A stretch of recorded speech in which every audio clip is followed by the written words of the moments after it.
Hey everyone, welcome back. Today I am showing you exactly how to install Git on Windows 11. This is the first step for any developer, so let's get right to it. First, you need to download the official installer.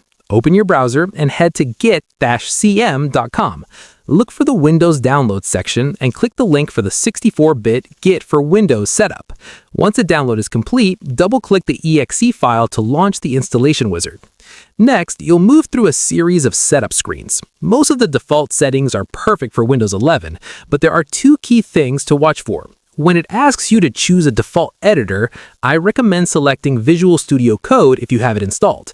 Then, on the screen for adjusting your path environment, make sure you select the middle option that says Git from the command line and also from third-party software. This ensures Git works perfectly inside your terminal and your code editors.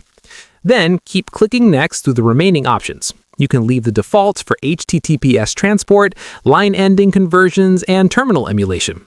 When you reach the end, click Install. It only takes a few seconds for the files to extract and set up on your system. Finally, you need to verify that everything is working. Press the Windows key, type CMD to open the command prompt, and then type git space -- version. If you see a line of text that says git version followed by a set of numbers, you have successfully installed it. You are now ready to start cloning repositories and tracking your code. And that is it. Git is officially ready to go. If this quick guide helped you out today, please give the video a thumbs up and subscribe for more tech tutorials. See you on the next one.